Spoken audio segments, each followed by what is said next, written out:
Anyway, happy weekend, everybody. That should cover everybody. Time to get started again. And we have a program set up this week, which thanks nicely Dan set up with our guest speaker because I was away and enjoying not thinking about, I was thinking about you guys, I'm sorry. But I would like to introduce from Germany, originally from the US and in between all over the world. I didn't memorize the list, Walt. But 10 years in Germany, and Walt has been calling for 40 years. He's currently a member of the Caller Lab Board of Governors. He's currently a Caller Lab accredited caller coach. He's currently a square dance caller and probably even a square dancer.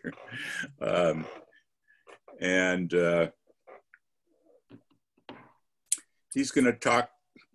What are we going to talk about? Leadership problems and the like. So, letting me stop talking, I'm going to turn it over to Walt Burr from Germany. Take it away, Walt. And on screen with him is his wife, Juli, who is also a very active caller. And I didn't look up your credentials, Juli, but.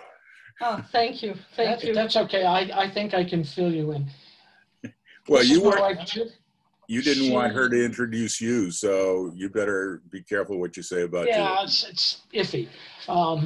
Juli's been calling for 20 years. She is one step away from becoming a Caller Lab accredited coach. And she's also a full-time high school teacher.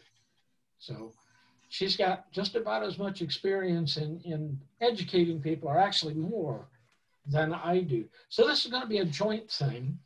What we're talking about today is leadership in today's square dancing. And the reason I mentioned this to Dan, we were chatting online, I think a few days ago. One of the problems that we see over and over and over and over in our activity is poor leadership. And it's not because people don't care, it's because they don't know how. They don't know how to be leaders. And we see this with callers, all right? One of the things that we noticed in a lot of caller schools is the subject of leadership gets about that much time. Everybody is, I want to learn sight call, I want to learn mental image, I want to learn to do singing calls, and gradually over the years, leadership gets less and less and less and less time in caller schools. So we made a point in our school of giving us a full 45 minutes or an hour presentation. Now we've cut that back for today because Dan mentioned to me that after about 30 minutes, he's going to unplug me so y'all can discuss things. So to get right into it, the definition of a leader, if you ask 10 different people, you'll get 10 different definitions. What's a good leader? What is a leader? There's a couple that we really like that we use in our caller schools. The first one, a leader is a guiding force, not an autocratic presence. Now, I spent a lot of time in the military, and there it was very much, do what I tell you because I have the authority. I have the rank. Obviously, that doesn't work in square dancing. A leader is also someone, it's action, not position. I would bet almost everybody here has seen callers, club presidents, club officers, whatever you want to call them. They got this nice big badge on that says, I'm a leader, but they don't do the job. They walk around with the badge, and that's great, but they don't do the job. One that I really like, and this is a quote from a four-star general who was also a U.S. president many, many, many years ago. And he said, leadership is the art of getting someone else to do something you want done because he wants to do it. That's real leadership. That's the one I like. That's the one that's in our syllabus. So that's as close to a good definition of leadership as I can give you. And at this point, I'm going to be quiet and let my wife take over. Thank you, Annie. So becoming a leader is not something we choose or pick other than picking up the microphone. We all heard it in college schools that once you pick up that mic, go on the stage, this shining light comes from somewhere and it shines right on you and you're in the spotlight. And that's when you're getting seen as a leader. It's not a choice really, or a lot of people don't think about it. Hey, I want to become a caller, so I want to become a leader. It comes automatically, it goes hand in hand. It's part of the job. And so a lot of people go into that leadership role unprepared or not prepared enough. And preparing to be a leader is as important as choreography, timing, learning singing calls, because that's part of the glue, what holds it all together. So back to you, honey. Back to me. Okay. What are the qualifications? What are the attributes of being a good leader? You have to have an interest in others rather than just yourself. And you have to be accessible. All right. I'm absolutely sure when live dancing is going on, most of you probably get off the stage occasionally and go around and talk to people. If you don't, you should. You have to be accessible and you have to be willing to listen to people. Another attribute is you need to be able to sense what the group needs, what needs to be done. Now, I'm sure you hear something about this in color school of judging what you can call to a particular floor. That's sensing what the group needs, right? Part of being a leader. Leaders also provide direction. Obviously, as callers, we provide direction, assistance.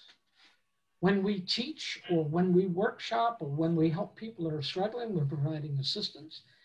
Awareness, being aware of when somebody's struggling or when something needs to be taught in a different manner.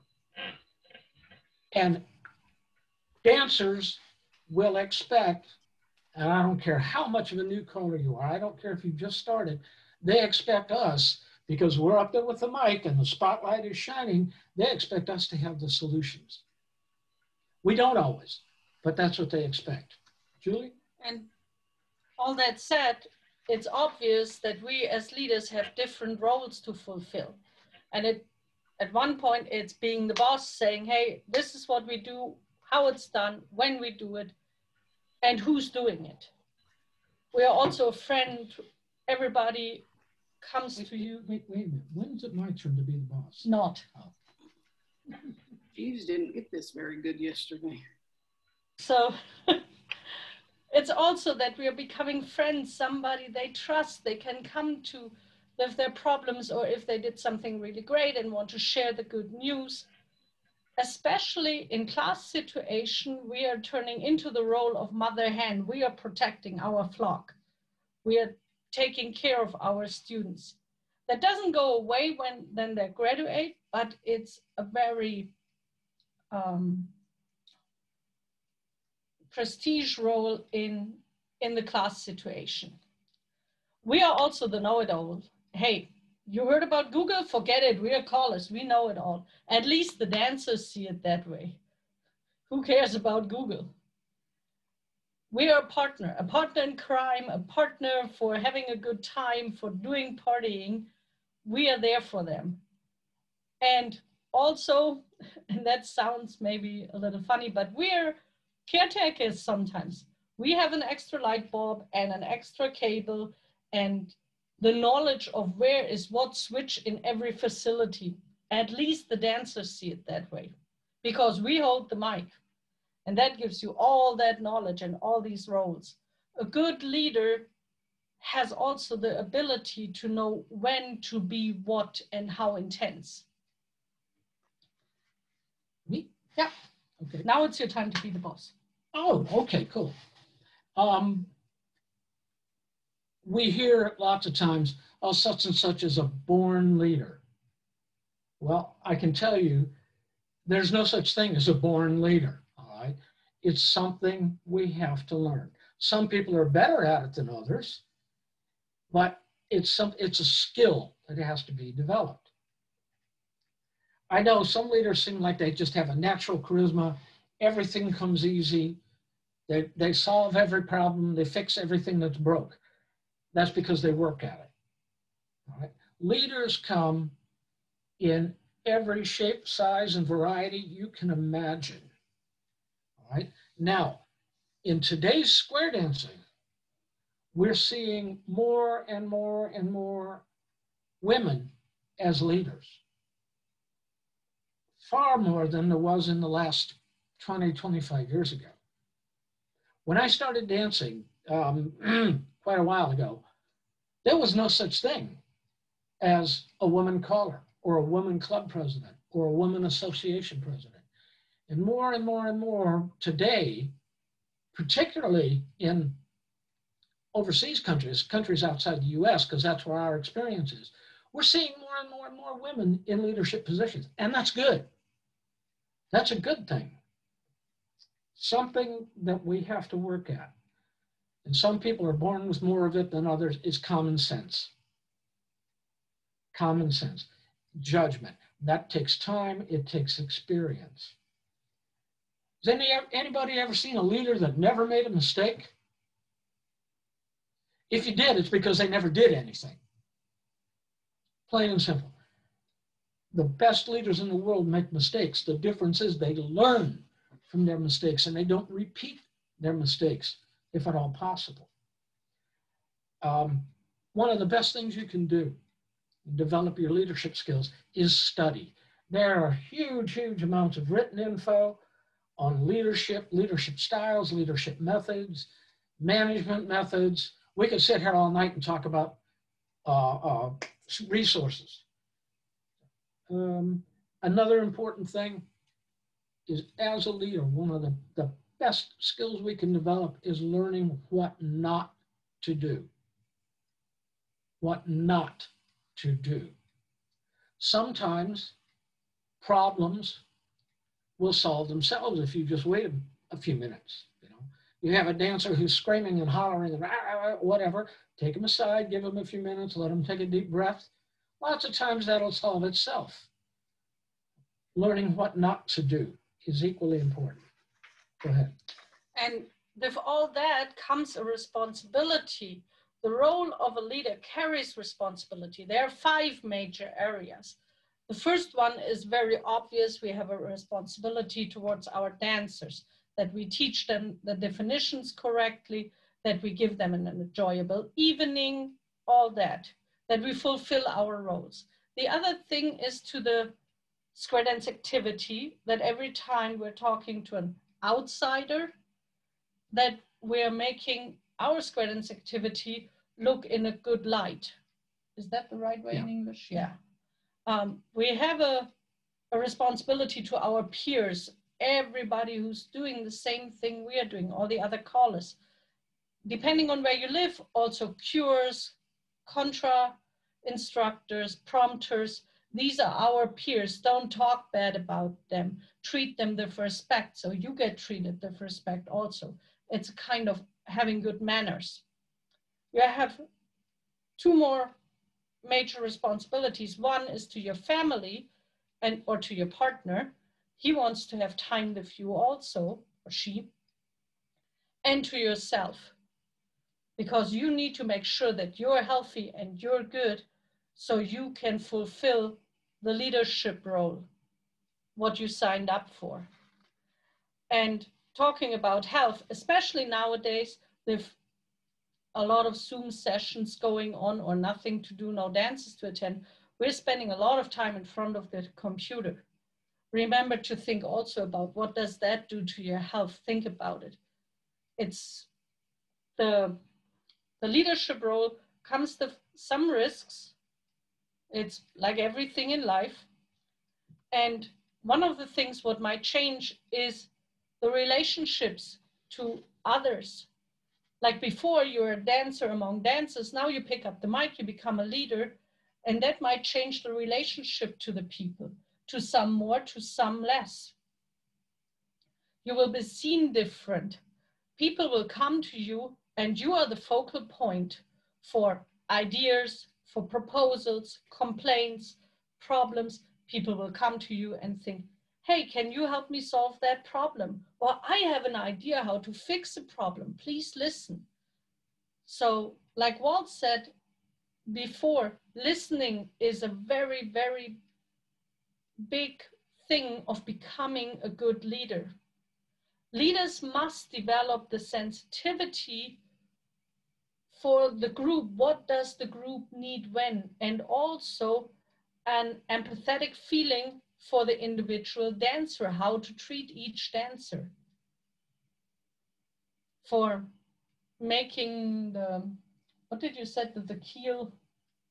It's an English saying and I can't remember. To keep things on an even keel. An even keel, yeah, that was the way, because my German translation didn't work. So a good way of dealing with all of that is a sense of humor, especially if you can laugh about yourself. So, okay. Juli talked about the risks. Leadership can also be very rewarding if we do a good job of it. As you progress in calling, as you progress as a leader, you may see goals, personal goals that you have that are accomplished. And that gives a real sense of satisfaction. Maybe your club has a real good class this year, or your dance attendance improves, or you solve a problem in the club. That's very rewarding. These days, goals can also include club survival, especially with what's going on now. And part of that is, are you staying in contact with your dancers? Are you doing things like attending these Zoom sessions or offering these Zoom sessions, or just getting some of your dancers online and chatting and, hey, how you doing? And is everything okay? That's part of it, all right? Something to be aware of. Many, many, many times we've seen newer callers. And when I say newer callers, I say that with all due respect. Lord knows our activity needs you. That have expectations. Sometimes those expectations are a little unrealistic. We were chatting earlier and somebody said there's room for everybody. Everybody can learn to call. You may not be a super duper, every Saturday night, $1,000 a night caller. If you set your expectations on that, you might find yourself in trouble, especially when you expect something from other people and they don't live up to it. Couple things to keep in mind, and then we're going to change what we're doing. Some questions to ask yourself. Do your followers, your dancers, know what they're supposed to do? If they don't, you need to redefine the goals and provide guidelines. If you take it as thinking about a class, do your students know what they're supposed to do? If not, you may need to teach it in a different manner. It's part of being a good leader. Have they done it before, or are you introducing something new? If they've never done it before, you've got to coach them, tell them, show them, and do it with them. All right? That's called leadership. Do you tell your followers how they're doing? How many of you taught a mainstream class or taught a class and take the time to say, you did that really well? All right? I know lots of times we take somebody aside and say, hey, you really blew it. Let me show you how this works. But how often do we tell people? And for the more experienced callers, how often do we tell our caller students, you did that really well? That's part of leadership. It really is. Julia, do you have anything else? Yeah, I would like to go over to some practical manners here. Okay, what we're going to do, we have some scenarios written out. We're going to ask for some volunteers. And if you don't volunteer, we're going to pick you. We're going to read the scenario to you, take a couple of minutes to think about it, and then tell us how you would handle it. Would you like me to do the first one? Remember, all these scenarios have happened to us in Yes. real life. Yeah. This is not fake, not imagined or whatever. This really happened. This is all stuff we've dealt with in our clubs over the years. Go ahead. Okay. You want me to? Okay. Yeah, you do the first one. During a dance, you notice, wait a minute, I need a volunteer. Who would like to volunteer? Dan, okay. Very nice, then. Thank you, Dan. I'll During step a up. dance, you notice that the hired caller, the featured caller, is drinking alcohol. You don't know him very well, and you're there as a dancer. What are you going to do and why? Take a minute. So that's Dan. Another volunteer? Then you can still think about it. I We need can- another. Oh, okay. yeah, Yolanda. Go ahead. Yolanda, a dancer is visiting your club frequently. After 3 months, several of your members have told you that he stinks. They want you to do something about it. What do you do and why? Okay, that's Yolanda. So Another volunteer? These get better as they go. And remember, these are all real life things we've dealt with. Helen? Okay, I'll do it. I'll Okay. do it. okay. Your mainstream club, 8 squares. Nice club, Helen.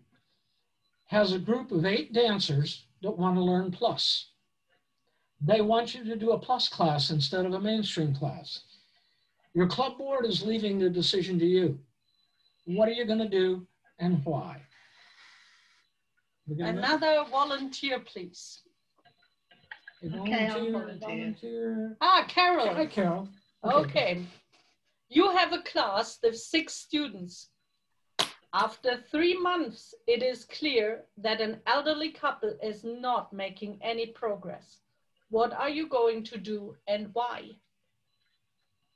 Okay. What do we have? One more? One more. One more. We need one more volunteer. Eeny, meeny, miny, mo. How about Don? How about Don? Don, are you willing to be the unwillingly volunteer? You're muted. As a leader, I feel I must say yes. Thank you. Okay. Oh, that's a, oh. Okay. On second thought, I can read your expression. No. No, because you probably have run into this. You're running a mainstream class. An angel is telling your students they're only real square dancers when they graduated plus. You've asked this angel several times not to do that, and it's had no effect. What are you going to do and why? Okay. Dan, are you ready? Oh, sure. Of course, I've dealt with all of the other scenarios you've had, but the drunk caller is not one that I've dealt with before. That really happened to us. Okay, let us quickly repeat so everybody remembers. Yes. Dan had the scenario, he's at a dance as a dancer and noticed that the hired caller is drinking alcohol during the dance. What is he going to do? Yeah, so Dan, put down the drink and let's talk. Hang on, Yes. John, let Dan answer. So I would go and have a discussion with the organizer of the dance, because as a dancer, I'm not the leader in the, I'm a community leader, but I'm not the particular leader in the situation, and I'm not in control of the dance. And this may be a known situation. You didn't give a scenario about, is it impacting the caller's ability to deliver the dance yet? But it's not my place to be that person. The liaison from the dancers to the caller is the dance organizer. So I would offer to back up the dance organizer in whatever they decided to do and however they chose to proceed. Good answer. That's exactly what I would say is, it's not my place or your place as a dancer to go to that caller and say, hey, I see what you're doing. If it's making an obvious impact on the dance, then yeah, I would go to the organizer. I totally agree with your answer. Okay, who had the next one? I think Helen, did you have that? Well, No, Yolanda. I think it was Yolanda first. Okay. Well, before we go on with that one, Mel, can I ask you to stop, please, and let us get through the scenarios? Thank you. Okay. Okay. Yolanda, you had the dancer who stank, right? Yep. Okay. You're muted. You're muted. So I'm the caller in this case? Yes. Okay. So I think I would find a place that's private and ask the person if we could have a small discussion and find out why. It could be that the person's coming straight from work. It could be a medical condition. Does the person have a place to wash up and change? If not, is there a place in the building that we could provide that? Or could there be somebody who's close to the place where we're dancing that could provide that? And find a solution that way. But I would definitely do it one-on-one. Good answer. You notice the first thing Yolanda said is she would do it in private. Absolutely in private. When this happened to us, Juli dealt with it. It was one of our dancers here in Germany, and my language skills were not quite up to that. And that's exactly what she did, was took the gentleman off in private. Now, I don't know what you said to him in private, but the problem went away. So It was a difficult situation to deal with, I can tell you that. Yeah. Okay, who had the next one? I think Helen had the next one. Helen, you have the next one? And you had the big club with the 8 squares and 8 dancers want to do a plus class instead of a mainstream class. Okay, so my setting is Sweden. I think in Germany you have different kind of clubs. You have mainstream clubs and plus clubs and so on. Whereas we have several levels. And I think what I would do was I would, if our club had the possibility to start a plus club, I would discuss with the dancers if they were ready for the plus. And if it was possible, we would start a new class. I think in this case, probably other dancers would want to join in. And so you'd have to be very tactful and careful to make sure that only the dancers that were up to it or ready for it joined the new class. But I definitely don't think you should sort of stop anyone from dancing. And if they found the mainstream wasn't enough for them, then you'd have to sort of arrange something. And if you were in an area where, or if you were a mainstream club and you didn't do plus, I think I would, for the sake of square dancing, I'd have to sort of show them to a club where they could learn plus. Okay, so you're saying you would direct them to a club where they could learn plus, or you would run a plus class? Well, it depends on the settings. I mean, apparently, I think in Germany you have mainstream clubs, and so you don't dance above mainstream. In that case, I'd have to lose my 8 dancers and point them to another club. Okay. Okay. Where I come from, we typically have several different classes going in the same club. I see. Okay. Another alternative. Now, what Helen said is a good idea. She would direct them where they could learn plus. All right. Another alternative, and what happened in our case is we had enough. We had a square plus a few more to start a plus class on a separate night. Right? We were fortunate. Our club has a hall that doesn't cost them anything, so we could do that. That's another alternative. Good answer, Helen. Thank you. Carol is the next one, and she has that elderly couple but doesn't make any progress during the class. Okay, well, first of all, I would wait probably till half time when they were having their cups of tea and take a little spell to chat to them and ask them if they were enjoying their dancing for a start, and if there was some way that we could help them get through, perhaps maybe some extra private lessons to let them understand it through a little bit better. And also explain to them, not everybody can do dancing, you know. If you are not happy with it, then fine. But we will try and assist you if possible. How can you tell? Because I can see his face. Oh. Oh, no. And this happened to us before, actually. And sometimes they find that they are never going to learn because they have other problems at home or physical problems. And you just have to explain eventually that if they're never going to get even past right and left through, for instance, that perhaps it isn't for them. Good answer, Carol. This is a really tough one, depending on the individuals. This can be very, very, very tricky to handle. That was a very good answer. Notice again, the first thing she said was she would have a private chat with them and offer extra help, offer some extra tutoring. Carol, this particular thing actually happened to us at a club in the UK, right? And in the end, the way it got resolved was the club said, there's enough of us to come early if you will come and review and do things early. And it worked. It took longer, it was extra work, but it worked. Nice answer, thank you. Who's next? Don had the last scenario, yes. the angel who tried to push the students into doing a plus right after mainstream.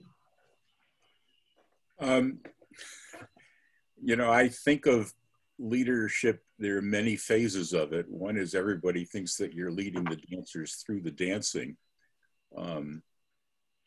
And I've always been pretty good at some of them and not all of them. And what you're putting me into in a lot of these questions are ones that I've never been very good at. One of the things that I always do whenever possible, if it's a club-run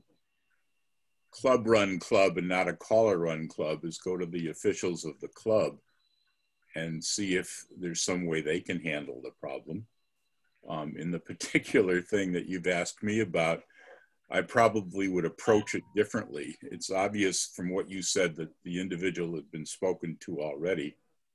And part of what I would do is like Helen said, see if there's another club that he'd be happier dancing at because everybody's dancing plus already. But what I think I would do is I would explain to everybody who's going, you know, part way through or most of the way through mainstream that what we're doing is a group of calls called mainstream.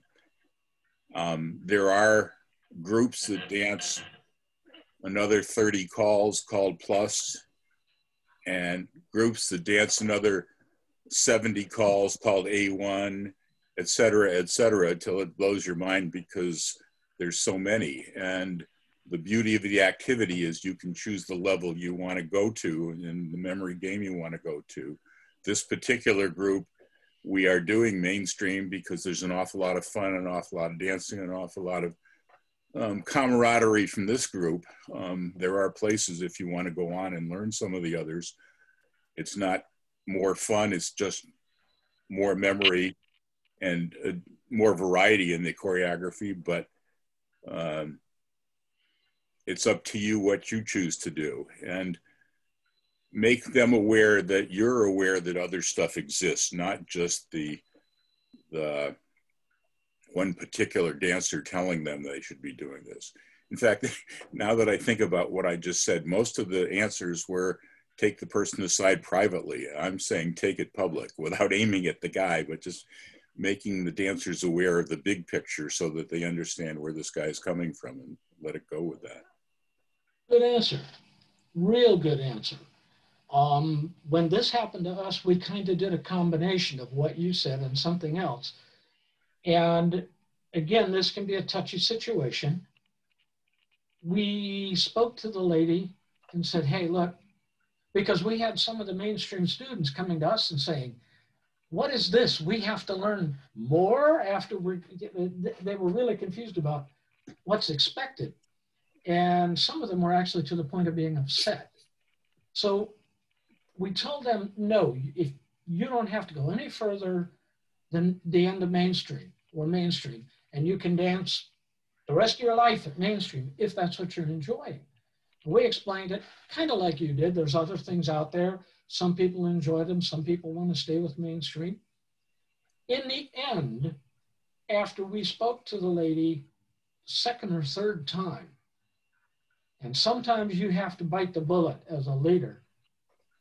We actually asked her not to come back because she was upsetting students. We did speak to the club board and said, what do you want us to do? Do you want to handle this? And the club president said, oh God, no, you take care of it. You're the callers. No. Okay. And in the end, we had to ask her to leave. John Argens, did I say it right?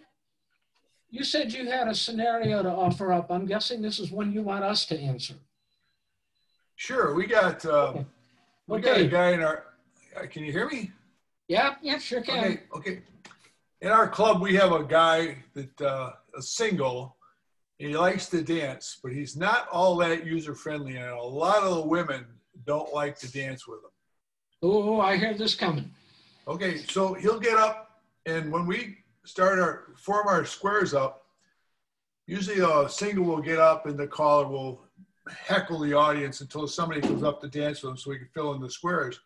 Well, this guy consistently doesn't even ask a girl. He just walks up, stands in the square, and then he waits for the caller to find him a partner.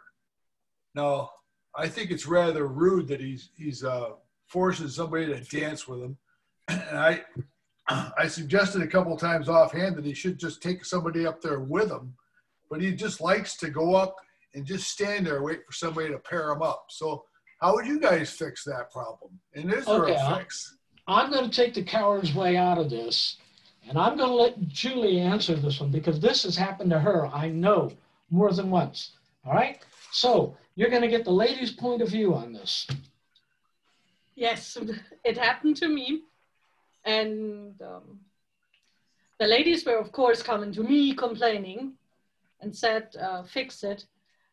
What I did in this case, I took the gentleman aside and said, look, there were several complaints that what you're doing, and also remember what the attitude and the right square dance philosophy is, that it's not nice to come on the dance floor alone. It's rude to the others. Everybody has to wait and stand there and you're wasting time. So please just ask a lady to come with you on the dance floor as your partner. And I said, next time I will send you away from the dance floor and make space for the other couple if you don't learn to ask. Because he gave me all that bull, I'm shy and and I said, no, you don't need to be. It's okay in square dancing to ask. That's what expected. And you learned that in class. And he learned it from me, so there was no excuse. So I told him, either you bring a dancer with you to the dance floor, or next time I will tell you, go and find one. And if you can't find one, well, then you don't dance that tip. Did it work, Juli? Yes. I only did it the once. He was scared enough of me. Yeah, me too. I have one other one. John, did that answer your question, first of all? Yeah, it's more or less the way, but now we've had, this guy has dropped off square dances, so I don't even know if he square dances anymore. It's been a long time since we've seen him, but you know, problem kind of solved itself. Yeah. Yeah, it sort of fixed the whole problem. He doesn't show up, so we don't have to find him a partner. So yeah, I think it's resolved right now.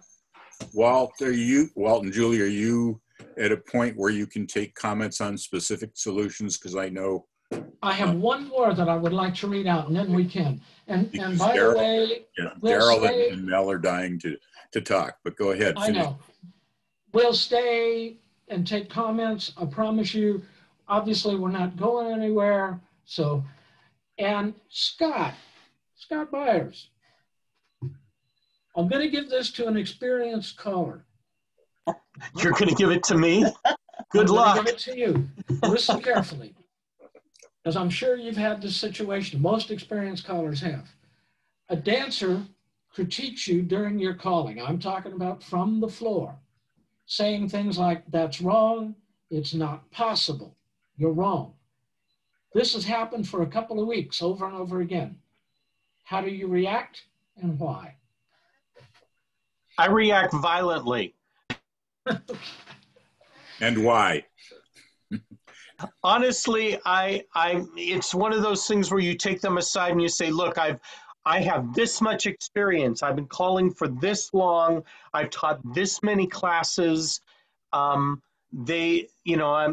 trying to impose on them my experience so they know that what I'm doing is the right thing to do. I'm actually, very few people have ever said to me, you don't know what you're doing. I've had a situation where a couple of guys in a singles club decided that they were going to tell me how I should be teaching and what styling I should be using. But I say, I'll get to that styling later. I don't want to teach that styling now because it will blow people's minds. I'm going to teach the styling as it comes up. For example, the Highland Fling. I don't teach the Highland Fling until later, but I still teach it. Good answer.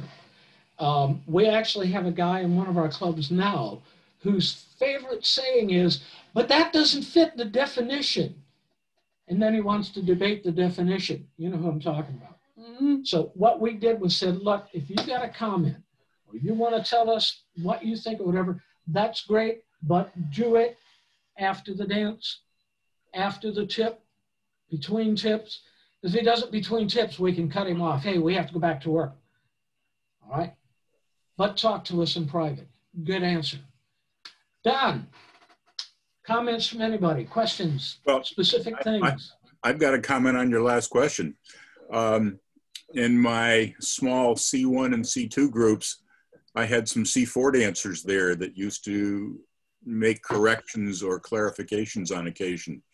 And I used to thank them because I was in the process of learning C1 and C2 while teaching it to others. And they helped me clarify things. So it depends on the situation. Sure, yeah, absolutely. I did want to throw in one quick comment before I forget, and I've been trying not to forget, but on Yolanda's question of, I think the stinking dancer. You put it somebody that doesn't smell nicely. Yeah, I wrote them. And I assume you didn't mean stinks as a dancer, but no, we're not talking about his ability. When Yolanda took them aside or would take them aside and she had all the right questions, except I think one question should have come first, and that is, are you aware of the fact that you have some body odor that disturbs others? He may not have even been aware of it. Very true. An interesting thing to throw ahead. What did you actually say to the guy?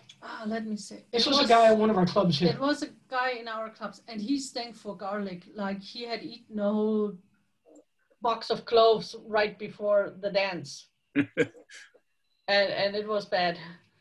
Well, and I asked him if he likes Greek food or if he likes to eat garlic. And he said, yes, every day. And I said, well, I hate to tell you, but all the others notice also. And he said, oh. Yeah, he wasn't aware of it. It's a good point, Don. And I said, well, you know, it's it might happen that you can try to eat it not the day before and the day of the dance, because are you aware of the body function and that sweat and that these perfumes will transform into your sweat and you will still smell for quite a while after? No, I wasn't aware of it. And I said, yeah, so maybe you want to try it out because some of the others don't like garlic as much as you do. You probably could have told them that, well, you know, it'd be a great idea to bring in some garlic treats for everybody. No, that was his idea. No. Anyway, I think Mel wanted to say something a long time ago, and then Daryl had his hand after that. Mel, do you remember what you were going to comment on? No, it was just a query. When you have a drunk caller or a caller that had been drinking. Now, what is a query? Question. Oh, okay. Now, Dan, you responded. You said that, you know, if it's a club function or you're a hired caller, or you could be the second caller on the program and you come across this, because I have come across this, to turn it over to the executive because it's not your function. I kind of disagree. I agree fully that that is a function of an executive, but I also believe that as a caller, it's a professional courtesy to ensure that the activity that we have is represented properly. I would fully expect if I come to a dance and I'd had a couple drinks before and I smell of alcohol, that hopefully another caller or somebody would tell me that. I did like the fact that you said, you're testing, did he just have a beer? Did somebody spill a beer on him and he doesn't have a clean shirt? That could be all sorts of things. You might just reek of alcohol. What's his capabilities? But I would definitely, as a professional courtesy, talk to that person off to the side myself, another caller, and just say, look, this is not going to go well. Some dancers have commented these, you may have spilled some sort of beer on your shirt at lunch because you stink of alcohol. I've got a spare shirt in my car because I was carrying, something along that line to make them aware, because it's not just the dancer. Some callers really do have egos the size of, half of the USA. And they say, I know what I'm doing. I can call if I'm drunk or I'm sober. It doesn't matter. There are callers like that. I saw another hand. Thank you, Mel. Good comment. I saw another hand flipping around. Daryl had his Daryl. hand up. Yes. Yes. Well, it was something to do with John's question. And that's a very common problem in our area, and I'm sure other areas too, more with the women than the men. We don't have that many single men that come out and jump in. But what I've done with my new dancer classes for many years, with the extra single women, I say the proper way to do it, single women, is to stand on the side, or stand up to begin with, and raise your hand up, indicating that you want to be asked to dance. And I've had an understanding with my clubs that if there's a woman standing up or anybody standing up with their hands up, they want to dance. They're singles, and these singles probably came through our beginner classes, and the club has a responsibility if they're going to take them through the beginner lessons and graduate them, make them club members and what have you. They have a responsibility as a club to see that those people get to dance. That kind of spreads the responsibility around a little bit, but that seems to work pretty well, rather than having a single lady or a single man go out and stand in a square while the caller says, please, somebody come out and dance with that person. Does that make sense? Go ahead. Julie, you want to say? Yeah, it does, Daryl. That's a good answer. Daryl, a question for my understanding, because I had a club once, what I think for 5 years solid, I had only one guy in a beginners group and the rest was women. And we started to tell the women, we split them up, and some learned the man's part and they're just dancing the boys' part. They never graduated as girl. Is that something you're doing in your club also, or is it just, okay, you learn the girls' part and raise your hand? Do you have enough men for picking up these? We do teach the ladies to dance the left-hand dancer part if they'll agree to it. And that's something that probably has happened more in the last decade or so than it ever did before that. But still, that's not the problem. The problem is somebody just jumps out into a square and waits for somebody to come help them. There's probably reasons, John, that this person, this single guy is not getting a partner. Probably has, I'm guessing that it has something to do with the way that he's handling the women. If that's the case, you need to find that out. And if that's the case, you need to either get rid of that person or get them straightened out some way. I think it's more that he's got the personality of a rock. But other than that, it's just not. He's just not a user-friendly guy. He's okay, but he's not the most easy to get along with guy. So He's using the caller as a way to get dancers.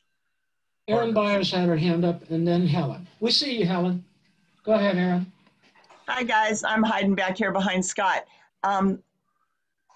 It is a standard practice in gay square dance clubs for people to just get into a square as a single and somebody will come dance with them. That is absolutely the way they normally handle things.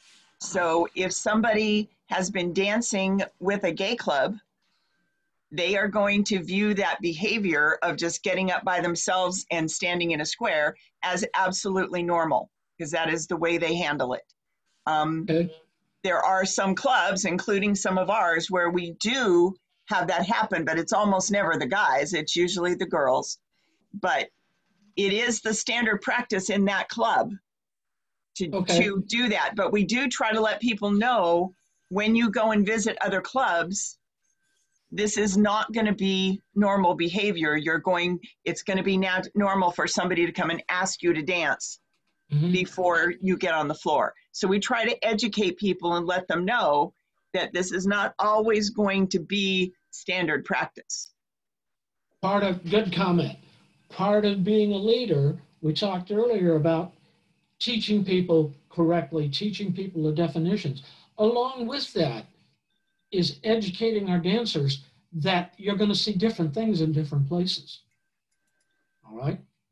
How many of you in your clubs still use a forearm turn? I bet there are some. Unheard of over here. You can't believe how many times we've seen dancers from the States come over here and the first square they're in is, they don't know where to put their hands. They've never been taught there's different ways to do it. Go ahead, Helen. Okay, I was just going to say, Daryl, you talked about the single dancers and the girls putting up their hands. I think that you have to expect the women to take responsibility for finding their own partner. I'm a single dancer, and of course here in Sweden, everyone just looks for a partner, and sometimes you dance on the left, sometimes you dance on the right. And I'm one of these that graduated as a left-hand dancer because there weren't enough men. But I just think, the women shouldn't just have to stand there and wait for someone to ask them to dance. They go find someone to ask to dance. We also have this problem here. We teach and we're taught that you find a partner and then you go to the nearest square. You never pass a half full square to get to another square. You're expected to join the first square. Of course, this doesn't always happen. You see someone in a square and you try to avoid that square. This happens, but I mean, we're taught that that's not the way it's done. You go to the first square you come to. And we do have a woman dancer who actually, she always gets up on her own and she says, she doesn't like asking someone to dance. And there have been quite a few kind of unhappy situations when a couple comes and wants to take her spot because there's not a man coming. And we haven't been able to resolve this. She does it all the time. And we try saying that, well, we have to have a dance situation where it's okay for the women, that she shouldn't feel this sort of, opposition to going to ask a man to dance. I mean, there are lots of men to ask, and no problem asking a married man standing there with his wife. You just say, can I borrow your husband? And he'll usually say yes. Usually here in Sweden anyway, we don't stand as couples, we separate so that we can dance with everyone else. But I think maybe the situation isn't the same in the United States. Okay, thank you, Helen. Thank you, Helen. That's a good point. How you deal with it, or how Daryl deals with it in the States, is going to be different than how we deal with it here in Europe, or how they deal with it in the Far East. Okay. In Japan, for example, the ladies outnumber the men by 10 to 1 at least. And it's common to see all female squares and things like that. That's just the way they deal with it. Somebody else had a comment. I saw a hand. Yeah, it was me. It was me, Walt. Okay. Actually, Erin, before you, Carol had her hand up. And oh, I'm sorry, Carol, I missed you. And I would like, as soon as those two comments, to, even though it's close to the hour, propose another what would you do if questions rather than just single people getting up.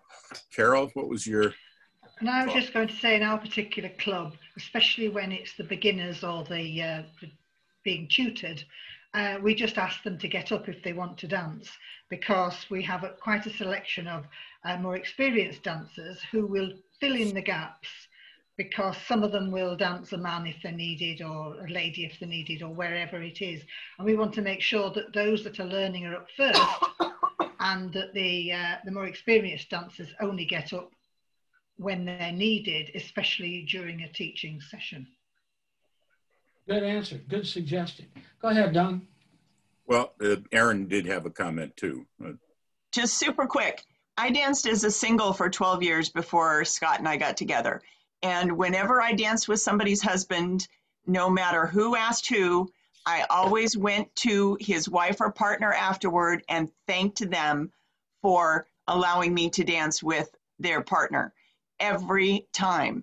And because of that, there were no ladies who ever were upset when their partner danced with me.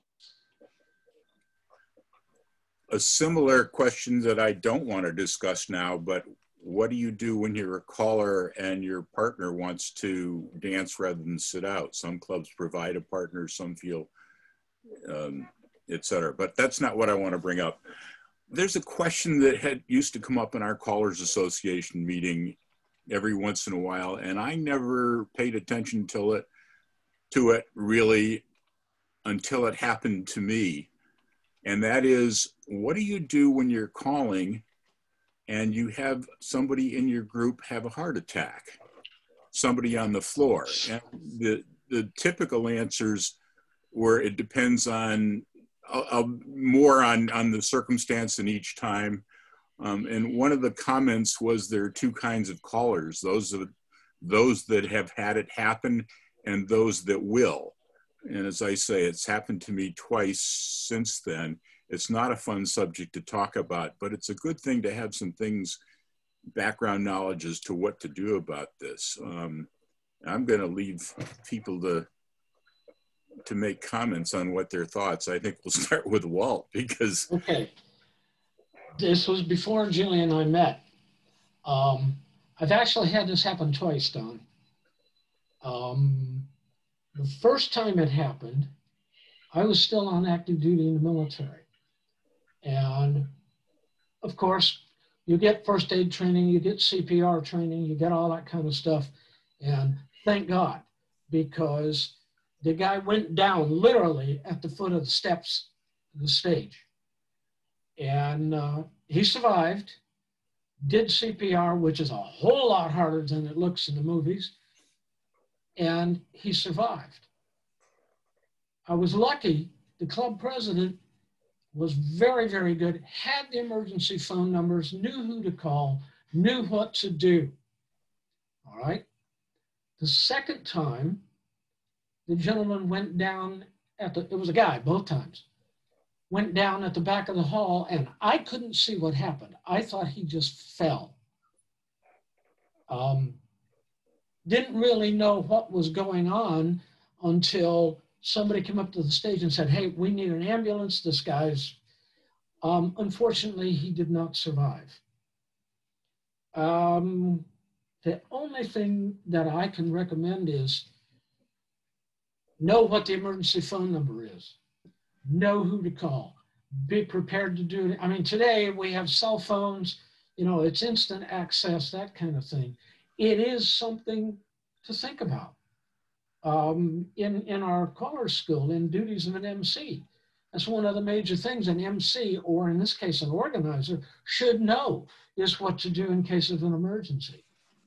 So it's a horrible situation. It's a truly, truly horrible situation, but it is something to think about. In particular, and I say this with all due respect to the States, the dancing population in the States, there's a lot more people my age than there is young people. And it's something to think about. Good point, Don. What we were told, I'll be with you in a second, Scott. What we were told was that a lot of depends on who it is and where it is. If you have a large dance and it's just somebody visiting, try to keep the spirits up and keep people dancing. If it's a small group or if it's a prominent member of your club, then you might want to call the dance off because everybody knows the person is very upset by it. In our case, sorry, go ahead. No, go ahead. In our case, or in my case, it was club nights both times. It was not a major event. And of course, everything came to a stop. My case, my first one was, I was guest calling at a club, but I'd been there frequently. And we'd called the first tip already. This couple came in during the break, during the round dances between the first and second tip. He was sitting on a bench waiting for his turn to get up and dance the next tip. And so he had his heart attack before dancing either squares or rounds. And people just rushed him out and he didn't make it. And we just kept dancing and kept the spirit up. But the cure and I went out to an ice cream parlor and just felt crummy with each other afterwards. The second case, go ahead. No, go ahead. The second case was one where it was, I know this one had 8 squares. The next one probably had 15 or 18 squares at a club in Connecticut. And again, it was during dancing, but I didn't see it. And one of the squares just sort of worked their way as a square over to the door by the side of the stage. And the next thing I knew, there were flashing lights coming in from the window where the ambulance was. And I found afterwards what had happened. But we didn't even, they just kept the dance going because I didn't know the guy and what have you. The good side of that particular story is a year or so later, some guy with a vaguely familiar face came up to me at a dance in one of the breaks with his hand out to shake and a big smile on his face. And he said, "You remember that dance in Connecticut where some guy had a heart attack? That was me." And I said, "Oh my God, you've lived through it. I feel so good." That was one of the better things. But again, it depends on I did have something unusual happen at a dance several years ago.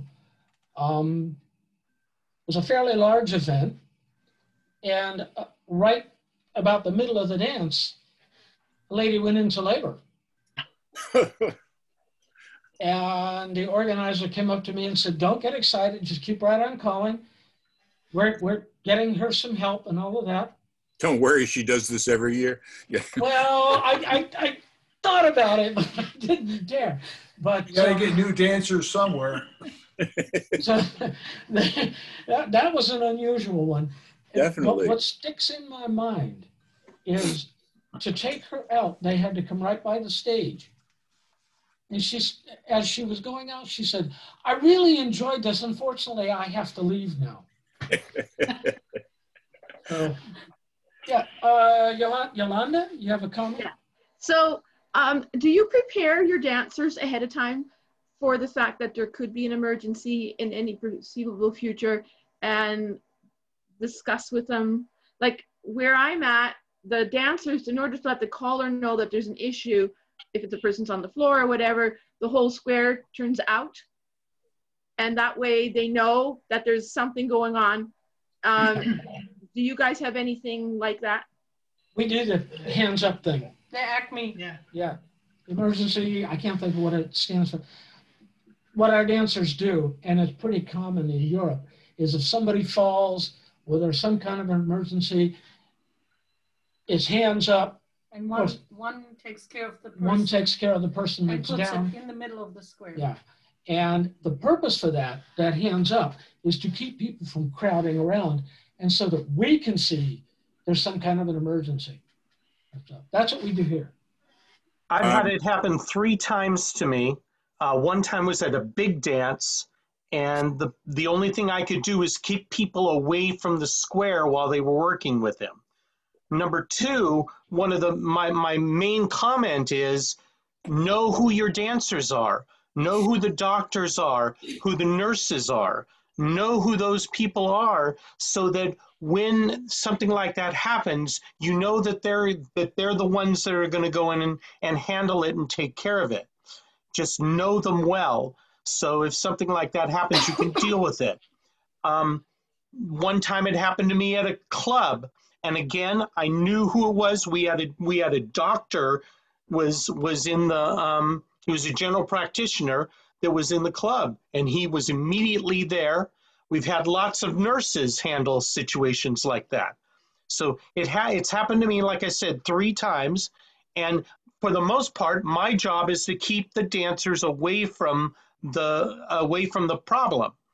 Keep them dancing, keep them going, and make sure that they don't have a lot of people crowding around them. One thing we have here, Barry, hang up 1 second, Don. One thing we have here at all our large events, we're required to have, what do you call them? The first aid people. Yeah, first aid people. Professional first aid people. Oh, I say professional. Sometimes they're volunteers, sometimes they're full-timers. We have to have them on site. That's the law. Go ahead, Don. Mel, I'll acknowledge your raised hand in a moment.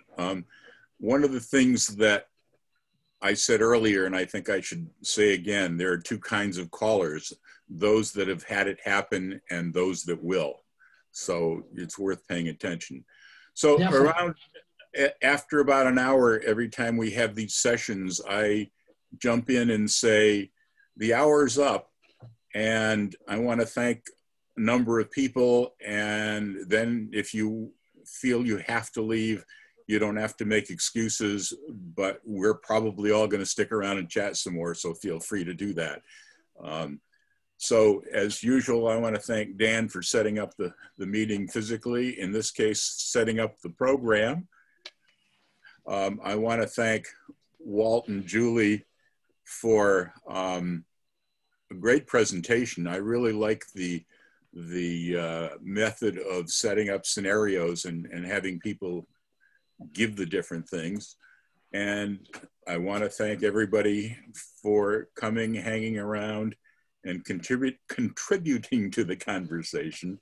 And I guess I should mention what we mentioned before the session, is that next weekend is part of a long holiday weekend in the United States, so we won't be having anything next weekend, but we'll be back. And with that, I'm going to say, let's keep going if you want to. I'm here. Mel, you had your hand up for a while. Yeah, I just want to say excellent presentation, Walt, Juli. Very, very well done. Thank you. Thank you, Mel. One of the things I just noted in the chat, the underlying comments, making sure that everybody knows the ground rules and expectations at the start goes a long way to solving a lot of these problems before they happen. Your scenario on if somebody has a heart attack or somebody goes down, just bringing this back to leadership, it's one of the things that callers have to monitor, and I'm sure every caller has been to a dance where you've got a square missing one dancer, and the caller goes on for 6-7 minutes trying to get a dancer, and finally somebody's embarrassed enough that they have to get on the floor just to get them to start. Everybody else is standing. The one incident that I recall specifically where somebody went down is exactly that. They had 7 dancers on the floor. One gentleman was sitting out. He was sitting out because he felt that he had had enough, and he was pressured into getting back on the floor by the caller. Never, never, never, never, never force dancers to get up and dance. I'm a firm believer that after 30 seconds of saying, come up, I start calling. I'd rather have 7 dancers sit down than one dancer get up and never be able to come back again. And that's actually what did happen to me at this one dance. I was watching the caller, who was a guest caller, getting dancers on the floor, and they forced this guy up, and it just, and he ended up getting taken away in a hospital. Totally agree with you, Mel. Usually after a couple tries, 3 tries to fill that square, we go on. We just tell people, sorry guys, we've got folks standing, we're going on, and we start calling. And that's one of the big things of leadership is saying, knowing when to say when. You've got to look at, if you've got 3 full squares standing there and you're waiting on one couple or one body, well, I hate to say it, but majority rules, and we start calling. The last comment I had was, you're in a, I don't know if it's still the same. When I was calling in Germany, you mentioned that you have a dancer that says, that's not what the definition says. I know Germany, Sweden, Japan, they're very terminology oriented. The definitions are, and they probably know that, at least I found in my club, the dancers generally knew the definitions a lot better than I did because they were translated into their language, and that's what they went by to help them understand. So they really know the definitions. And callers that take shortcuts in Europe with, you know, girls, you turn back, wheel and deal for a recycle as an example, a bad example, but that as a teaching method, that'll get pointed out to you as a caller very quickly, which sure will. Married in Get with you in what hot Dawn water said. real quick too. Oh, yeah. Thank you, Daryl. We saw your comment. Thanks. That's it for me. Thank you. Other comments? We're here. Scott has his hand up. No, it's Aaron. Actually, it's Aaron. So I told you. Move your camera a bit, Scott, so we can see her. Sorry. No, it's not the camera. It's, yeah. Anyway. There you are. Several years ago, I was chairman of the partners committee at Caller Lab, and we were the only group that was allowed to choose our own topics for sessions at Caller Lab. And we did a session on using positive communication to change negative situations. As the leader, you are the one who is in control of how a topic is handled. And the way you approach it can be either a success or a disaster when handling something negative that's going on. Just one short example. Many years ago, I used to run dances for a caller, and one day for refreshments, I had a bunch of different kinds of breads with different spreads on them, and one of the spreads had garlic in it. And a few people went up to the caller and complained, oh my God, there's garlic in the spread. So the caller gets up on the mic and he says, okay, everybody, this is very important. I want everyone who had the dessert or the snack with the garlic in it to dance on this side of the hall, and everyone who had the snack without the garlic to dance on this side of the hall. Everybody laughed their heads off, and the entire thing was diffused because the caller took a positive attitude to what was happening. So as the leader, your attitude to anything that's happening is 100% what matters. Absolutely. So be very careful in how you approach anything. I have something that's just occurred to me, and I'd like to hear from the ladies that are present. This is something that happened several years ago, and it's something we haven't talked about today. I have a young daughter. She was about 16, 17 years old. And I was calling a dance, and I noticed this one guy had been coming consistently asking her to dance. And I didn't think too much about it. My daughter loved to dance. She was a graduated plus dancer. And about halfway through, she came up and sat down on the stage, which was very unusual for her. And when I asked her what was the matter, she said, Dad, I don't want to dance with him anymore. He doesn't know where to keep his hands. Okay? Well, of course, Dad's first instinct was, I'm going to kill him here and now. Obviously, I didn't. I just kept her up on the stage with me. Ladies, y'all are going to be leaders in this activity. Some of you are already leaders. I'd like to hear from you. What do you do? And you know what? I know the solution because he tried it with me later on. Did he survive? I think so. I don't remember. I do have a comment, but I'd like to let the other ladies speak first. Okay. Would some of you like to, because this is a situation you may run into as a caller and a leader in this activity. You know, maybe a dancer comes to you and says, hey, I got a problem with this guy. He doesn't know where to put his hands or not to put his hands. Okay, I can volunteer some. Of course, I've experienced this. If it's a big dance, you just sort of make sure that you're nowhere near him when it's time to sort of dance with someone. But we do have, we're a small group of people dancing in Sweden, and you meet people at all the different dances, and every now and then I have to especially dance with one man, and it's very awkward. I'm an old woman, I don't it doesn't really hurt me, but I just it's uncomfortable. But unfortunately, he's been dancing for so long, I just feel it's impossible to say anything. I mean, that's me being, what's it called, a coward. And after all the Me Too stuff, you should maybe be able to do it, but I just can't. It's just something I have to live with. We also have someone in our club, one of the clubs. He's also really, he's been dancing for a long time. His wife dances also. He keeps his hands on you just for that second too long, which is very uncomfortable. So again, I just feel there's no way I can tell him. I don't know. And I don't think anyone will be able to. But it's not good for the dancing.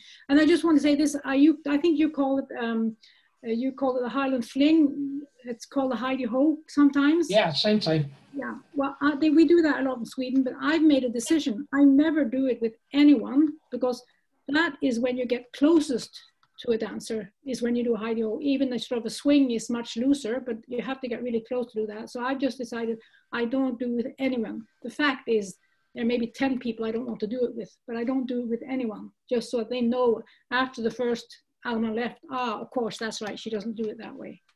But these things. Thank you, Helen. Thanks, Helen. Good comment. Carol had her hand up. Carol, go ahead. Before I started calling, and I wasn't actually on the management of the committee either, as a dancer, we had an older gentleman who was very handy, and he obviously liked the ladies' bosoms. He was always got his hand very close, and the other women in the club wouldn't say anything, but I'm a bit bolshy, I'm afraid. So I just told him what was what, and told him if he did it again, I would really give him what's for. And he did calm down for quite some time. I was going to say, did it fix the problem? Well, it did for a long time, but it That's sort good. of eased. But it slowly crept back in again. Yeah. But they always used to say, because as I say, I was a bit bolshy, they always say to me, go on, say something. So I would. Yeah, the difficulty is if you don't say anything. When Scott and I were first together, he called for a small club in a small town, just a couple squares.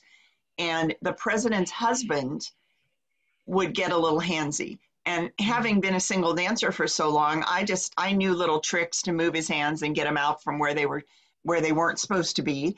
And I just handled it and let it go. Well, unfortunately, our newer single dancers did not know how to handle it. And it ended up, Scott and I had to move, and that situation never got handled. It tore the club apart, and the club ended up folding, all because I did not handle the problem. I just shoved it aside. So please, if this is going on in one of your clubs, please talk to the club leadership, talk to the caller, talk to the caller's wife, whoever, and make sure it gets handled, because it can be disastrous. Other comments? Yolanda. Yeah, Yolanda. So I've been in situations like that, and you just sort of move their hands a bit. And if they won't listen to that, I have a guy that's been in the group for a while, and he usually just takes the guys aside and says, we have rules. And because if it's happening to one, it's happened to more. And sure. The guys, and we have a booklet that comes out every year for the new dancers. And it's actually, we have our directory in it as well, our phone directory and stuff. And one of the pages has correct behavior. Let's put it that way. So we can refer to that if necessary. Okay, thanks. One of the things is that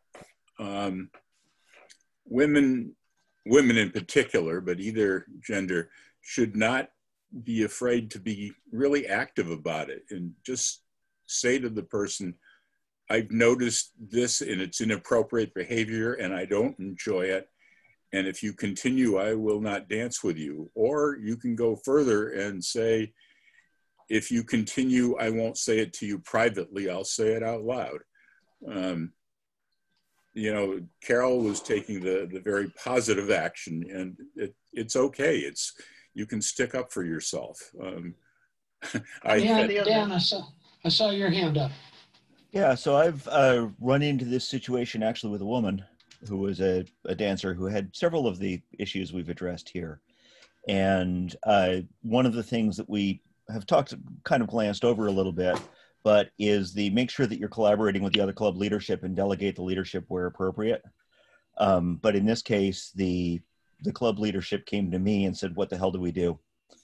And it ended up being we played with two strategies. In fact, I may still have in my calling case the list of club rules that we were going to hand out if my initial thing didn't fail, but I had to go to this dancer or email this dancer and say, hey, we have the following situations going on, and you know, that I understand what it is to not be socially adept and able to read all of the cues, but here are the things that I've noticed and here are the things that we need to change. Mm-hmm. That it was me talking to a woman is a different dynamic, very different dynamic. Sure. But yeah, I would encourage everybody to understand that leadership is not a solo position, and make sure that the club leaders are involved in this. And when I'm teaching, I often don't, everybody says, oh yeah, get out and go talk with go mingle with the dancers and all of that. And when I'm teaching with my club, usually that interstitial time is like one or two particular questions, or I'm working on something else. So making sure that I set up a couple of dancers in kind of that socially elevated role. One of them obviously is my wife, but we've got a few other dancers who are there who I point to as, these are other leaders and I'm delegating this leadership off to you, mm-hmm. is, as a matter of creating that dynamic within the club, is, I think, important. Sure, I agree with you. We have an advantage that both of us being callers, when Juli's teaching, in between tips, there just isn't time, lots of times, to get off the stage and talk to people. So that's my role, is to get around and talk to people and make sure everything's okay. If there's somebody struggling, maybe take them aside and show them a little bit, because she just absolutely, there's not time. I agree with what you're saying. Something for everybody to keep in mind is, Dan mentioned having the club leadership involved. I agree. It's been our experience that 9 times out of 10, when there's a situation that could potentially be unpleasant, the leadership comes to the caller and says, deal with it, or please take care of it. Again, you're standing in that spotlight, you're holding the mic, you're supposed to know what to do, all right? Now, we're fortunate with our current crop of club leaders. All but one is very, very good, and we're educating him. So, but most of the time, it will land right on your doorstep. And even if they are the ones who make the decision, it will end up on me as the caller to deliver the decision. Absolutely. Absolutely. My opinion is you need to handle it now. In other words, don't let it slide. You need to get down on the floor, embarrass him, and say, you got to stop doing that now. Yeah, that's what the leadership wants. So, go ahead, Julie, you wanted to say something. I could tell you what I did with the guy. It's not politically correct, and it's a very German way, because it was shortly after Sarah had that incident. And Sarah's my daughter. Yeah. And we went all three to a dance, and it was a big dance, so not a club night. And Sarah said, don't dance with that guy. He's doing what I told you. I thought, okay. Unfortunately, he came. I couldn't say no. Everybody knew who I was. And he started, and his hand got constantly around my boob. And I moved it 3 times down. And he wouldn't stop. And I told him loud enough that the whole square could hear it. Either you keep your hand off my boob or you have my handprint in your face. European style. So, like I said, not political correct, but I thought it fixed the problem. It works. I didn't think that was European style.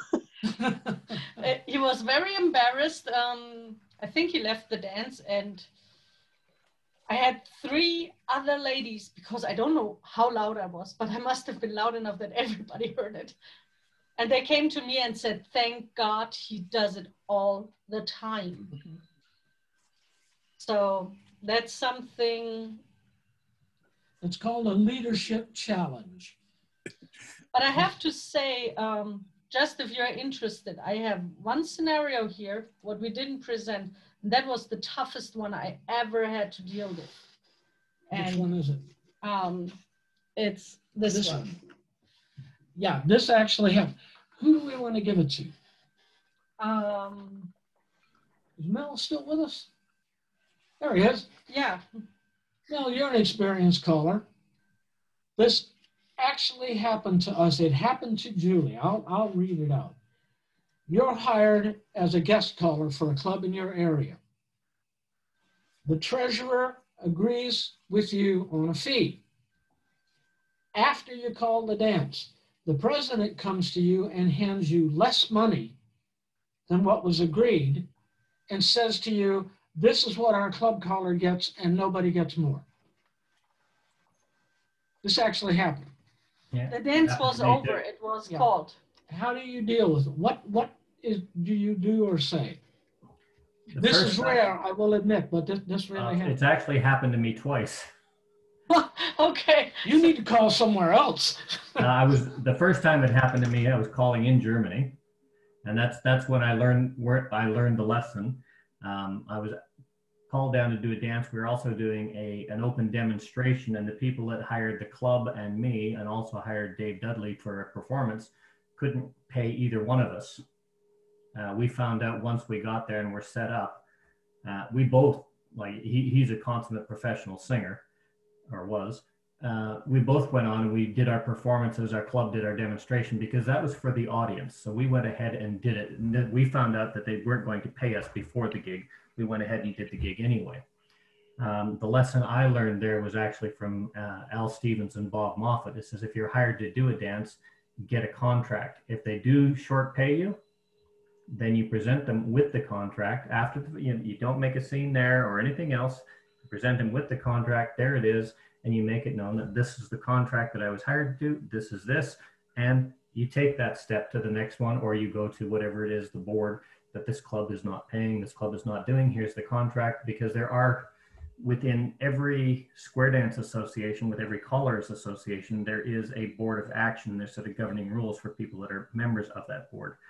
Once that gets known, it's surprising how fast it does happen. In my case, that worked for me. As an individual caller, for me, the dancers are my paramount interest. If I get shortchanged on something, that's fine. I ask why. Was my calling unsatisfactory?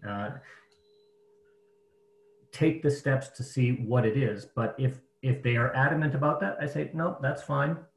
That's fair enough. I have my expenses because they're all tax deductible anyway.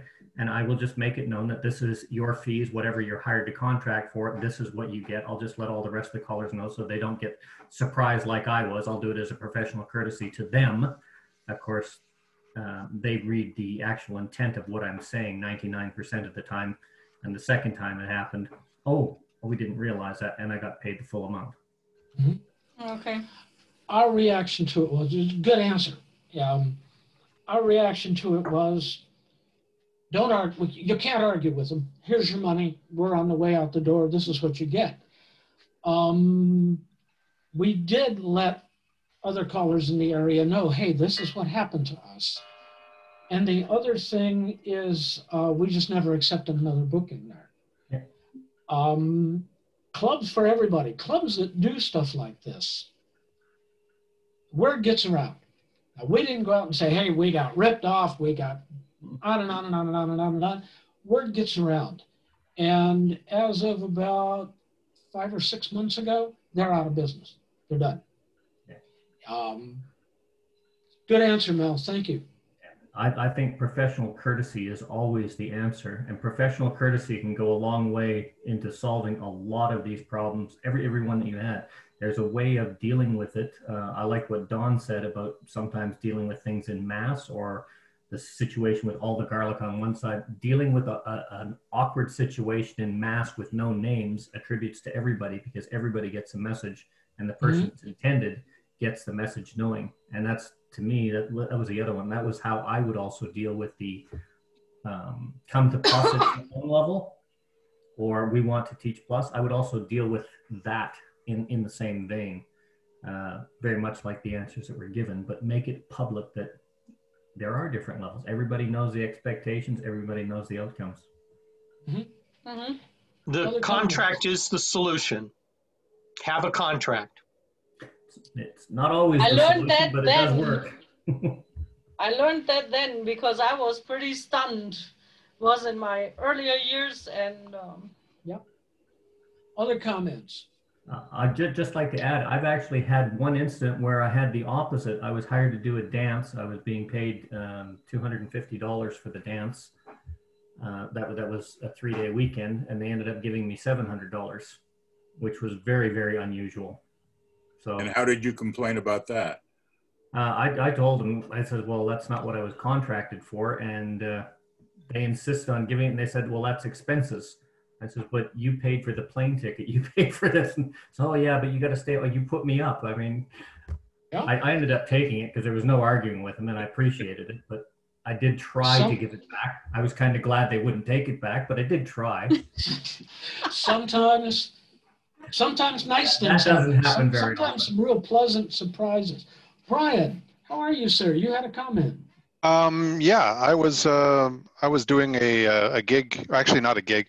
I got a last minute phone call one day to fill in for a club, and when I got there, I found out that the vice president had called another caller, and so there were two of us there.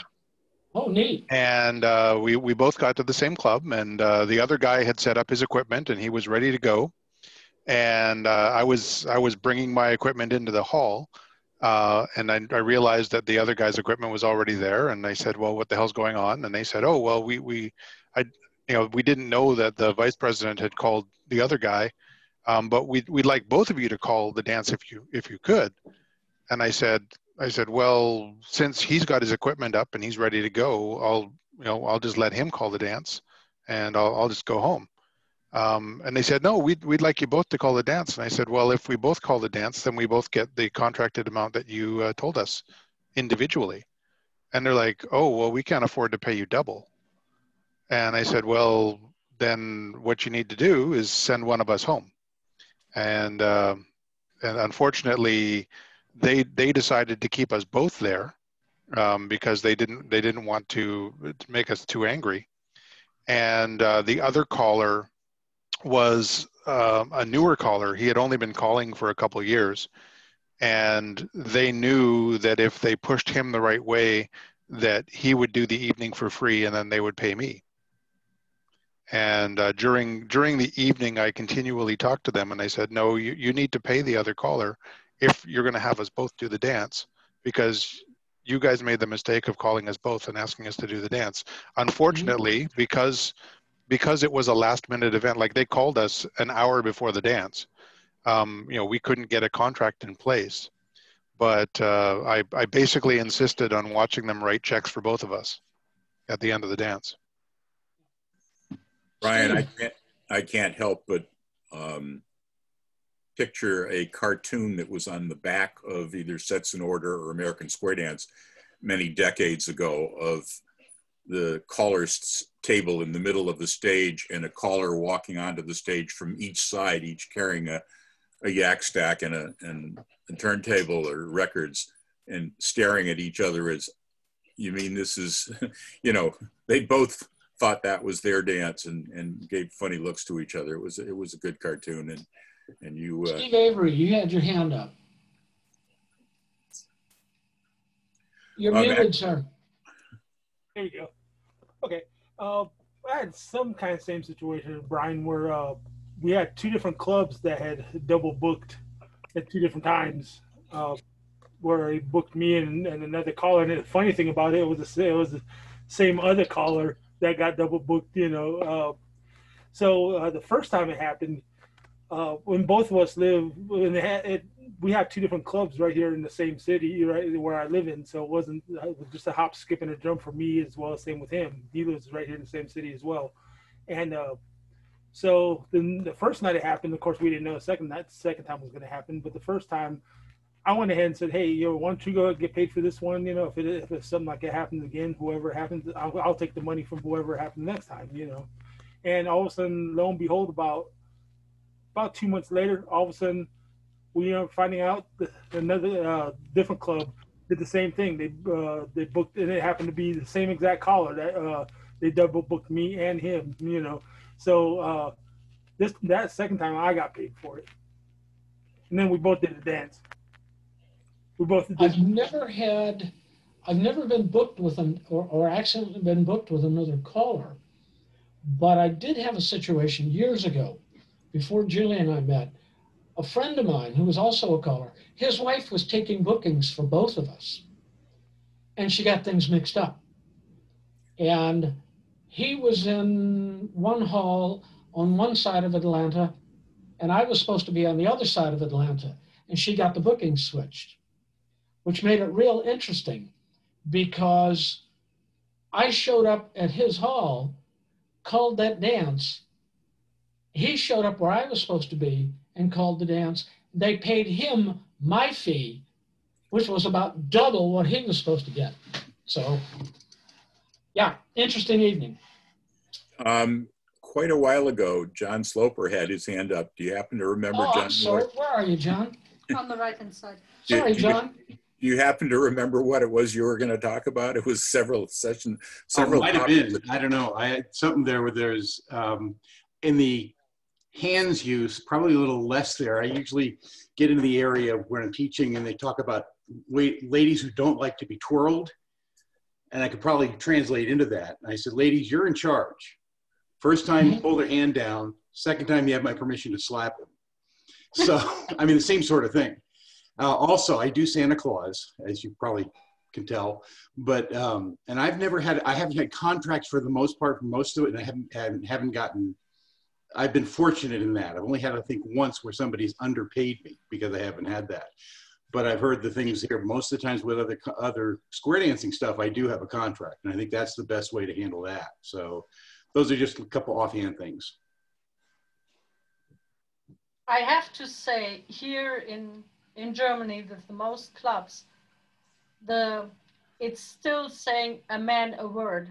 So when you give your word, it's like, boy, you don't want to back off.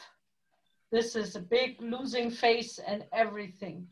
So if you say, I want a contract for a club night or so, you get looked at like, what, you don't trust me? And it gives a squeezy feeling. Yeah. So. Major events are a different story. We get contracts for major events. But club for nights, it's a handshake deal. And we've only ever been really shorted financially on the one that I told you about, and that was Juli, not me. So I'm looking to see if there's any other hands up. In this area, as far as contracts, some of the dancer associations have gotten together and come up with a standardized contract that they use and recommend the clubs use. I find it good to file as a reminder, not necessarily as a hammer, but. We use a Color Lab contract modified for Europe. Are we? I see a hand in the middle. Scott. Scott's got his hand up. Thank you. By the way, hello, John. How are you? We're hanging in there. Good. I've had that happen where 3 of us showed up at a dance. Wasn't just 2. Well, one time it was myself and Skip Stanley. Another time it was myself, John Derricotti, and Phil Farmer. And we ended up staying, and I ended up doing the dance in both cases, and we both got paid. Yeah, one time actually, 3 callers showed up to take the place of 1 caller who couldn't make it. Wow. Was he that good that it took 3 guys to replace it? No, the club called one of them. The caller called someone else. The sad part was later we found out that the caller actually had booked himself somewhere else and chose to take a different dance because he felt he would make more money at the other dance. Ouch. Very, very, very bad ethics. Yeah. Ouch. That Speaking happens of- more often than you think. Yeah, it does, unfortunately. That's something we deal with in a session on ethics. So. Yeah, my friend is a Santa. He's had that happen to him before. He's had a nice booking, and then somebody else came along with a really great booking. It would have paid him a lot more money, but he decided to stick with the first one because he's got ethics. I say that's a subject for a discussion in ethics. Carol, you had your hand up, I think. I was just going to say we don't tend to have contracts, but we tend to email or telephone, but usually something in writing. It's usually by an email when we agree the fee. Often the fee that's being asked is rather more than we can afford. So we usually agree on slightly lower with the agreement, should we make a profit, then we can pay you more, which we do sometimes if we never go less than what we have agreed, even if we make a loss, but sometimes. Dan's got his hand up. The talk of contracts and Mel's story in the chat here reminds me that if you don't already have a rider that you send to your clubs, you should be writing one. And if you don't know about the Brown M&M story, you should, Van Halen and the Brown M&M story, but why you have very precise riders, that's also worth reading. What's a rider? What's a rider? So a rider is if I'm going to perform, these are the conditions that must be met. And the Brown M&M story is that Van Halen had a clause in their rider that said we're going to have in our dressing room, there will be a bowl of M&Ms and there will be no brown M&Ms in that bowl. And everybody thought, oh, this is obnoxious people being rock stars. But the purpose of that was to make sure that the rider got read specifically. And if you walked into the dressing room and saw that there were brown M&Ms on the floor, you knew that they might not have checked power requirements or floor load requirements or other things in the rider. And I've since run across a number of other people, like there's an author, a friend of mine hosted, who's got a mid-list, and she has a requirement for a specific sort of bottled water in her rider. And when they said, we can't find this bottled water, she said, oh, that's great. It just lets me know that you've read the rider and know what the requirements are. My rider has things like, I need a 3-prong power plug within some distance of the stage, from which I can pull certain current, various other things like that. And I'm still evolving it. I'm a new caller. I don't do that many away gigs. But Mel's thing is one of the things that I should put in that is expectations of dress, because I'm a very casual person and I'm not going to show up. Well, if I show up in full regalia, it's going to be the gaudiest thing that I got at a Western wear shop, and probably over the top for your venue. So you do know me, right? Yes. Yes. I think he was talking about your wardrobe, Scott. That's my point. Scott's wardrobe is, what's a polite word? Interesting. Interesting. That's a polite word. Hey guys, he got 4 brand new dinner jackets, really outstanding dinner jackets right at the beginning of the pandemic. And he's only been able to, what? Do they have sequins? Yes. One of them does, yes. But some of the others are sparkly, whatever, but he has only been able to wear one of them one time. So he is dying. Chomping at the bit. He is dying to get out and wear his new dinner jackets. So, Scott, you're the only caller I know. If I have to share the stage with you, I have to wear sunglasses. So other comments? We're kind of getting off topic here. We're talking about leadership. I dropped a couple of links to, I put the Collar Lab contract and a couple of other general contracts in if people are looking for a contract or want to modify one that's usable for them. A couple of good resources there. You can just pull it up. I couldn't find the one that you guys modified for ECTA, but we don't use a ECTA contract. We use a Collar Lab contract, and we just modify it as we go. ECTA, the European Collars and Teachers Association, has a recommended contract, but it left out some things that we prefer. So we just took the Collar Lab contract. We've never had a problem getting people to accept it. So. Other comments, other questions? Yes, Brian. So I've got a story from back when I was doing, I guess it was one of the first clubs that I called for. There was a local caller here in Vancouver who ended up diagnosed with cancer and died of cancer. And I ended up taking over his club because I was the only caller that was available that had the proper skill set to be able to do his advanced club, because it was an A2 teach night that he was doing. And of course, none of the other callers were available that had that same skill set. They had all of their other nights full. Anyways, I was doing the night, and it turned out that I was doing a Thursday night, and then there was a Friday night club across town where another caller was doing the exact same kind of teach. He was doing an advanced or an A2 teach. And so there was a lot of crossover between the two clubs. And so we had maybe about 4 squares of their dancers from their club that was hanging out at our club, getting an extra night of floor time with A2. And so the club night was doing fairly well. They had around 9 squares of dancers, and 4 squares was a direct translation from the other club. But there were some dancers that were at the club who were lagging behind and weren't doing as well. And what the club did, or what the club executive did, was they pulled me aside and they politely asked me if I would call a little bit harder so that it would push those people over the edge and they would stop coming.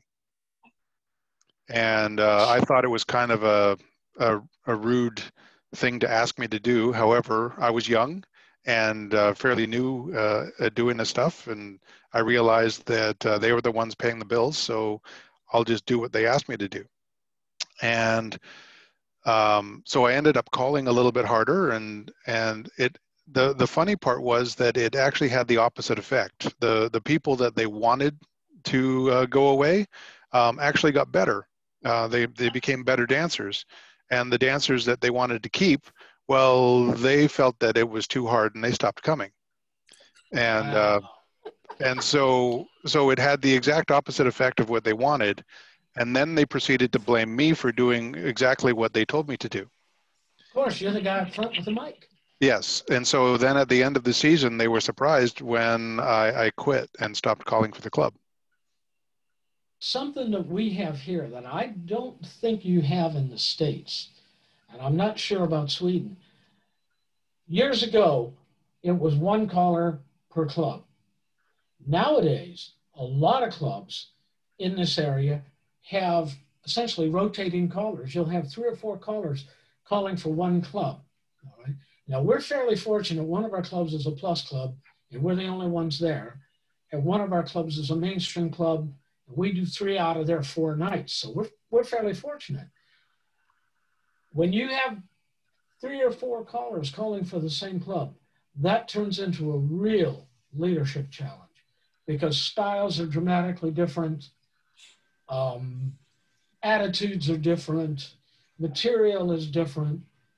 And if you're not careful, hopefully, in this situation, you can talk to the other callers, all right? Hopefully. It's not always successful. The other thing we've seen is we have seen clubs here that do that same thing for classes, and it's a disaster. We've never yet seen a class with rotating callers that was successful. Never in the 10 years I've been here.